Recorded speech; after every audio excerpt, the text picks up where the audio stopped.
आताच्या घडीची breaking news अशी आली की परतवाडा चांदूर बाजार मार्ग ते आपलं त्रिवेणी संगमच्या इकडे तो कॉर्नर आहे नाही का हो, त्या ठिकाणी प्रशांत जोत हे जे अकोटचे रहिवासी आहेत याचं पूर्णच्या पूर्ण कुटुंब गंभीर जखमी झालं असून हा एक कटलं आणि या अवैध काहीतरी वाहतूक होत होती अशी प्राथमिक माहिती येत आहे। यात एक कटलं आणि त्या गाडीचं नाव काय हो बाबा, हे काहीतरी न्यू गाडी आहे म्हणते। या न्यू गाडीत भयानक घटना झाली असून पती पत्नी आणि एक लेकरू असे तिघंजणं गंभीर जखमी झाले असून त्याला पुढील उपचारासाठी दवाखान्यात पाठवलं आहे। अपघाताची तीव्रता एवढी खतरनाक होती की हे गाडी MS-30 BW 0046 क्रमांकाची गाडी आणि तो कटलं याच्यात झाली म्हणते वज्जर धडक। तर ते जखमी झाले असून रस्त्यावर जो दोन्हीकडून ट्रॅफिक थांबली होती ना, पण नेमकं समजे नाही की हे परतवाडा पोलीस स्टेशनचं आहे का चांदूर बाजार पोलीस स्टेशनचं आहे। पण घटनास्थळी तुम्ही जर पाहत असाल तर लयच फास्ट आपली ॲम्ब्युलन्स सर्व्हिस आहे।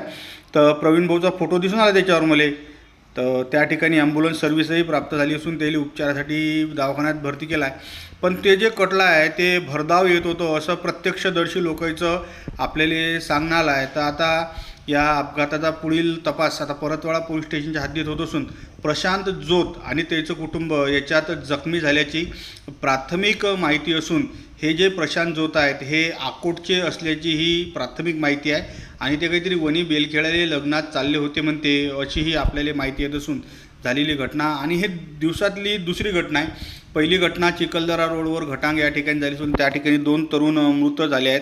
पण या घटनेत एका कुटुंबातले 3 जण आणि कटल्यातला 1 जण गंभीर जखमी झाल्याची बातमी येऊन राहिली।